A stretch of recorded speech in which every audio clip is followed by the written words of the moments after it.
Ladies and gentlemen, Michael Jordan.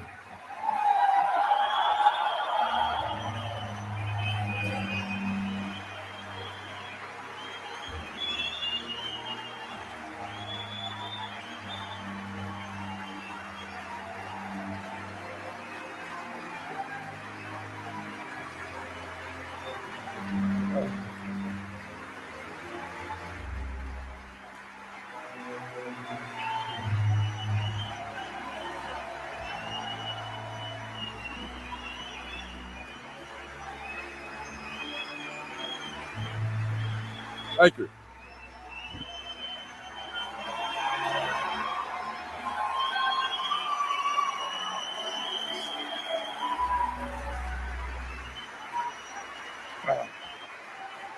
Thank you.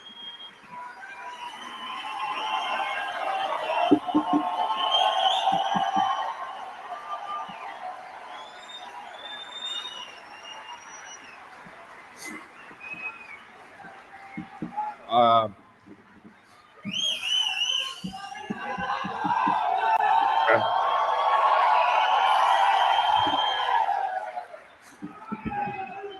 I told all my friends I was going to come up here and say thank you and walk off.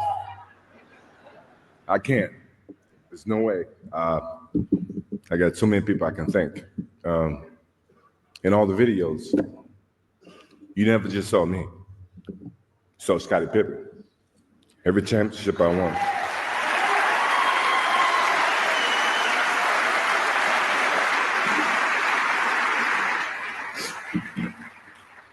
I've had a lot of questions over the last 4 weeks. And everybody's saying, well, why did you pick David Thompson? I know why. David knows why. And maybe you guys don't know why. But as I grew up in North Carolina, I was 11 years old, 1974, I think, when you guys won the championship. And I was an anti-Carolina guy. I hated UNC. And here I ended up at UNC. But I was in love with David Thompson. Not just for the game of basketball, but in terms of what he represented. You know, we all, as Vivian said, we go through our trials and tribulations. And he did. And I was inspired by him. And when I called him and asked him to stand up for me, I know I shocked the shit out of him.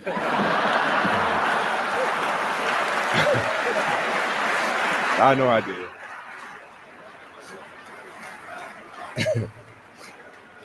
But he was very, very kind and said, yeah, I do it. And that wasn't a disrespect to any of my Carolina guys. They all know that I'm true blue Carolina guy to the heart. You know, Coach Smith, Larry Brown, Sam Perkins, James Worthy, you know, all of those guys. Well, it all starts with my parents. You guys see all the highlights. What is it about me that you guys don't know? As I sat up here and I watch all the other recipients stand up here and they give their history and so many things I didn't know about Jerry Sloan. I know he lived on the farm, but I didn't know he was in a small classroom from first grade to the 8th grade. Even David Robinson, obviously I've known David for some time, and you know I found some things out about him, and even with John, I found some bad things or good things about him, and even Viv, I've known Viv for years, and her and my father and my mom spent a lot of time on the Nike trips, and you know I found out a lot of good things about her. But what about me that you guys don't know? I got two brothers, James and Larry. They're 5'4", 5'5" in height.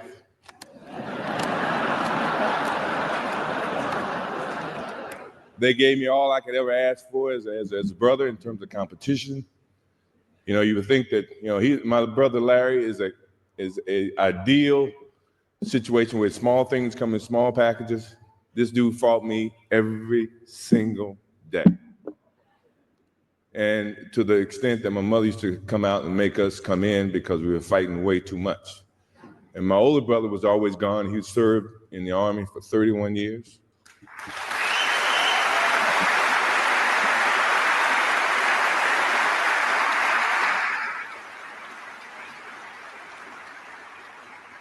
And the competition didn't stop there. My sister, who's 1 year younger than me, Roz, never wanted to be home by herself. She took classes, extra classes to graduate from high school with me, to go to University of North Carolina with me, and to graduate prior than me. And you guys sit and ask me where my competition or my competitive nature came from. It came from them. It came from my older sister. Who's not here today, and my father, who's not here today. Obviously, he's with us and all of us. I mean, my competitive nature has gone a long way from the first time I picked up any sport: baseball, football, ran track, basketball, anything in this class, I played it. When you think about, so they started the fire in me. That fire started with my parents. And then, as I moved on in my career, people added wood to that fire. Coach Smith, what else can I say about him? He's a legendary in his, in the game of coaching.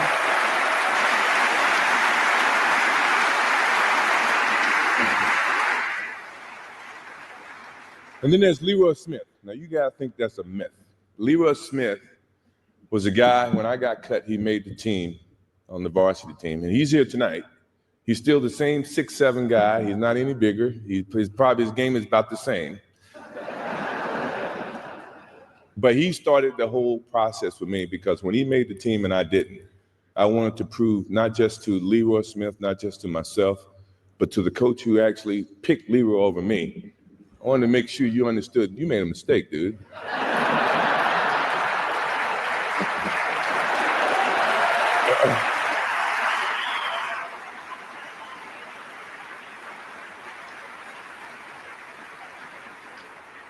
And then there's Buzz Peterson, my roommate. Now, when I first met Buzz, all I heard about was this kid from Asheville, North Carolina, who's player of the year. I'm thinking, well, he ain't never played against me yet. So how did he become player of the year? Is that some type of media, exposure? I came from Wilmington. We had two channels, channel ABC and channel NBC. That was it. I never saw NBA sports at all when I grew up. You didn't have CBS affiliation in North Carolina, in Wilmington. So Buzz Peterson became a dot on my board. And when I got the chance to meet Buzz Peterson on the basketball court or in person, Buzz was a great person. It wasn't a fault of his. It was just my competitive nature. I didn't think he could beat me, or he was better than me as a basketball player. And he became my roommate. And from that point on, he became a focal point, not knowingly. He didn't know it. But he did. And Coach Smith, the day that he was on the Sports Illustrated and he named 4 starters and he didn't name me, that burned me up. Because I thought I belonged on that Sports Illustrated. Now, he had his own vision about giving a freshman that exposure, and I totally understand that. But from a basketball sense, I deserve to be on that Sports Illustrated, and he understands that. And it didn't stop there. My competitive nature went right into the pros. I get to the Bulls, which I was very proud that at the time Jerry Reinsdorf didn't own the team. It was another organization, and Rob Thorne drafted me. Kevin Lockett was my first coach. Kevin used to take practices and put me in the starting 5. And he'd make it a competitive thing where the losing team have to run. So now I'm on the winning team, and halfway in the game, halfway in the situation, he would switch me to the losing team. So I take that as a competitive thing by you trying to test me. And by 9 times out of 10, the second team would come back and win no matter what he did. So I appreciate Kevin Lockett for giving me that challenge, providing that type of fire within me. He threw another log on that fire for me. Jerry Reinsdorf. What else can I say? The next year I come back, I broke my foot. I was out for 65 games. And when I came back, I wanted to play. He and the doctors, they came up with this whole theory that you can only play 7 minutes a game, but I'm practicing 2 hours a day. I'm saying, well, I don't agree with that math, And back then it was about whoever had the worst record get the most balls in the ping pong balls, and you can decide what pick you're gonna have. But I didn't care about that. I just wanted to win. I wanted to make the playoffs. I wanted to keep that energy going in Chicago. So I had to go in his office and sit down with him and say, Jerry, I feel like I should play more than 14 minutes. I'm practicing 2 hours. He says, MJ, I think I have to protect the long term of investment that we've invested in you. And I said, Jerry, I really think I should be able to play. He said, let me ask you this. He said, if you had a headache, and at that time it was about 10% chance that I can re-injure my ankle or my foot. He says, if you have a headache and you got 10 tablets and one of them is coated with cyanide, would you take the Tylenol? And I looked at him, I said, how bad is the headache? Depending on how bad the headache. Jerry looked at me and said, you okay? I guess that's a good answer. You can go back and play. He let me allow to go back and play. And, Jerry provided a lot of different obstacles for me, but at the same time, the guy gave me an opportunity to perform at the highest level in terms of basketball. And the Bulls, the whole Bulls organization, they did a great justice for me and for all my teammates. Believe me, I had a lot of teammates over the 14 years that I played for the Bulls. And, I respected each and every one of them. I just wanted to win, no matter how you look at it. And then along came Doug Collins, who was caught in the whole mix of this, Jerry Krause and Jerry Reinsdorf. And, at the same time, he, when I was trying to play in the summertime, he said, well, you're a part of the organization. The organization said you can't play in the summertime. I said, Doug, you hadn't read the fine print in my contract. And my contract said I had the love of the game clause. That means I can play anytime I want, any place I want. And Doug looked at me and said, yeah, you're right. And that's how we became, a little closer in terms of Doug Collins and myself. And, Jerry Krause is right there, and Jerry's not here. Obviously, I don't know who invited him. I didn't, but I hope he understands. I hope he understands it goes a long way, and he was a very competitive person. I was a very competitive person. He said organization wins championships. I said, I didn't see organization playing with the flu in Utah. I didn't see him playing with, with the bad ankle. Granted, I think organizations put together a team, but at the end of the day, the team's got to go out and play.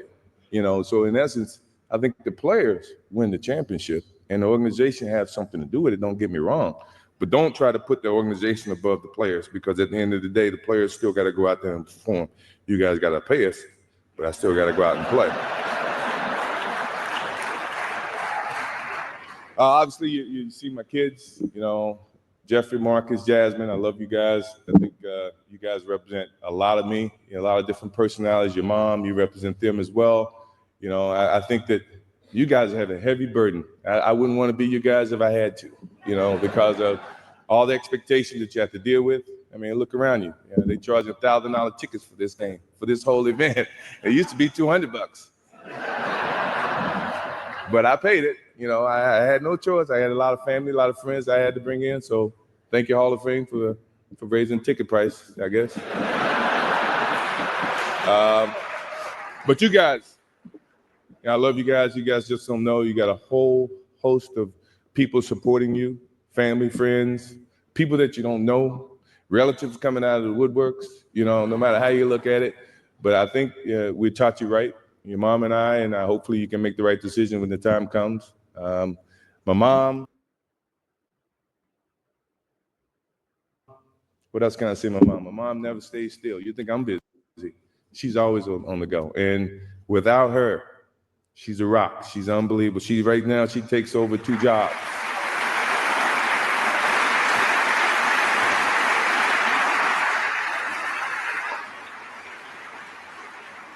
She's an unbelievable woman. I mean, if I got anybody that's nagging me each and every day, it is her.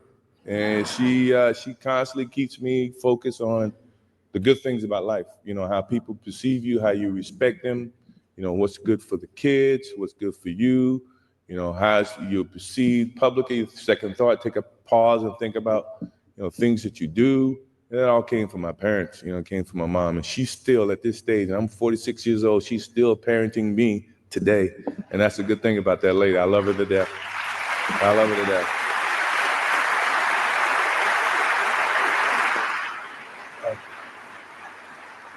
And I'm going to thank a couple people that you guys probably wouldn't even think that I would thank. Isaiah Thomas, Magic Johnson, George Gervin. Now, they say it was a so-called freeze-out in my rookie season. I wouldn't have never guessed, but you guys gave me the motivation to say, you know what? Evidently, I haven't proved enough to these guys. I got to prove to them that I deserve what I've gotten on this level. And no matter what people may have said, if it was a rumor, I never took it as truth. But you guys never froze me out because I was just happy to be there, no matter how you look at it. And from that point forward, I wanted to prove to you, Magic, Larry, George, everybody, that I deserve to be on this level as much as anybody else. And I hopefully over the period of my career, I've done that without a doubt. Even in the Detroit years, we've done that.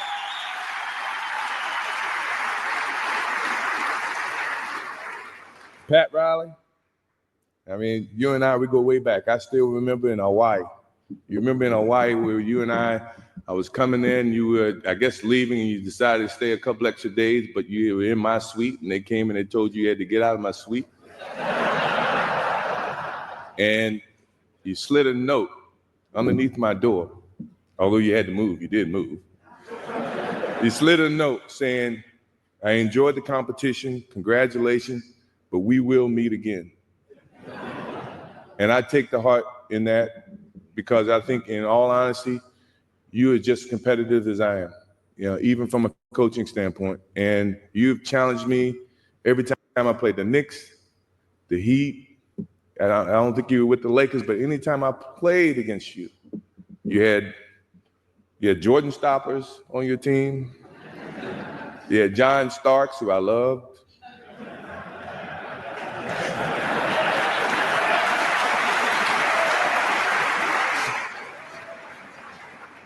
You even had my friend Charles Oakley saying we can't go to lunch, we can't go to dinner because Pat doesn't believe in fraternizing between the two of us. And this guy hit me harder than anybody else in the league, and he was my best friend. Patrick Ewing, we had the same age, we came out the same time, but we couldn't go to lunch. Why is this? You think I'm gonna play against Patrick any different than I play against anybody else? No. And then you had your little guy who was on your staff who became the Knicks coach after you, Jeff Van Gundy. He said, I conned the players, I befriended them, and then I attack them on the basketball court. Where did that come from? I just so happen to be a friendly guy. I get along with everybody, but at the same time, when the light comes on, I'm as competitive as anybody you know. So you guys, I must say thank you very much for giving me that motivation that I desperately needed.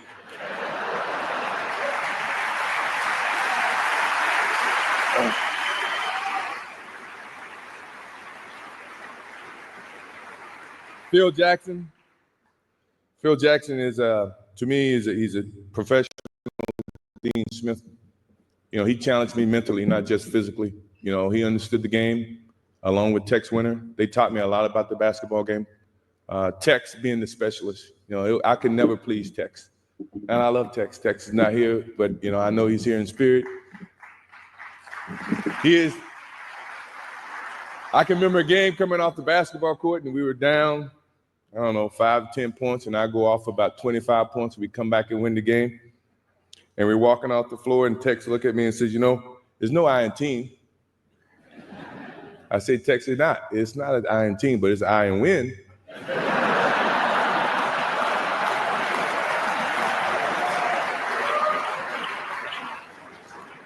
I think he got my message. I'd do anything to win. If that means we play team format, we win. If that means I have to do whatever I have to do, we're gonna win, no matter how you look at it. And then you had all your media naysayers. Oh, scoring champion can't win an NBA title, or you're not as good as Magic Johnson, you're not as good as Larry Bird. You're good, but you're not as good as those guys. I had to listen to all this, and that put so much wood on that fire that it kept me each and every day trying to get better as a basketball player. Now, I'm not saying they were wrong.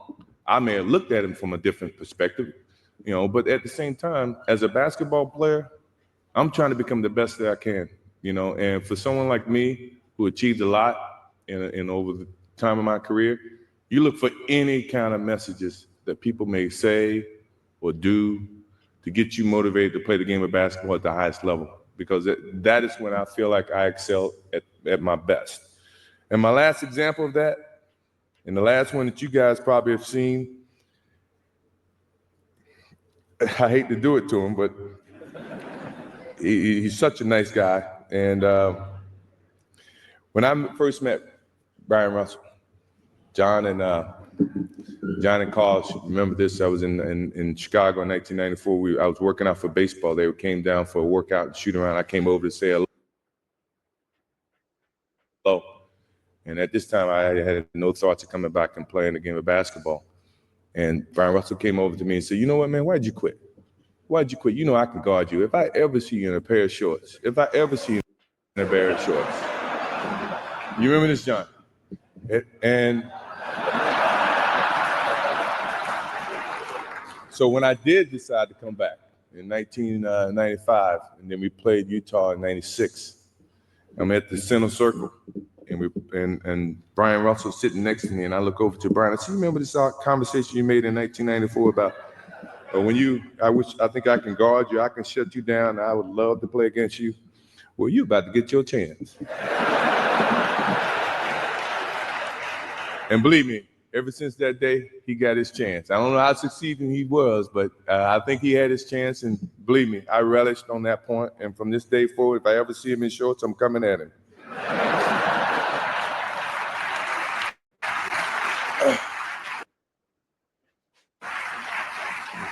I know you guys got to go. I know I've been up here a lot longer than I told my friends I was going to be up here. I cried. I was supposed to get up here and say thank you and walk off, and I didn't even do that. So I appreciate it. Thank you very much. I appreciate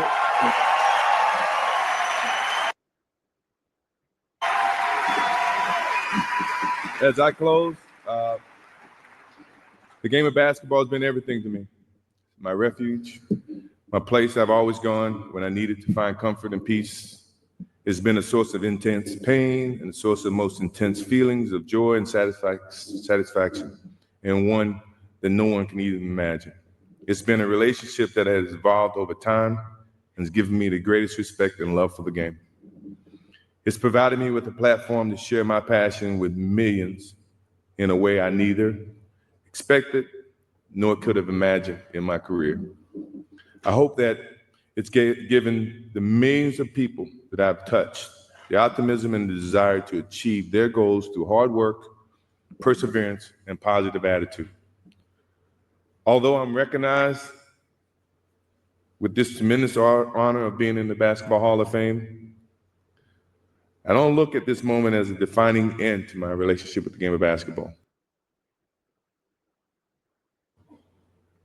It's simply a continuation of something that I started a long time ago.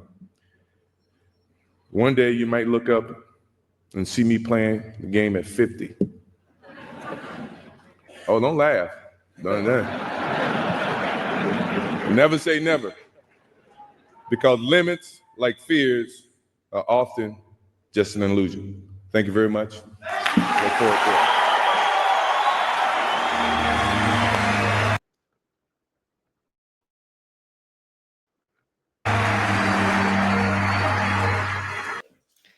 Oh, wow. That's one of the best Hall of Fame speech that I have ever heard. But Michael Jordan has always been known for his competitiveness, but a lot of stories there I didn't know. I just know this now. But this goes with leadership. When you're leading the team, how far the team can go depends on how competitive the leader is. And the leader is the one dictating the competitiveness, the direction where the team is going. And so this is very important, whether in sports, whether in business. Competition is good.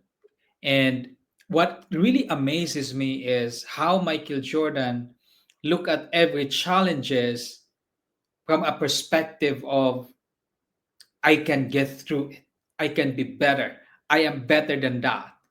And it motivates him to do better. And how many of us gets demotivated by people saying bad things about us, people throwing bad things about us?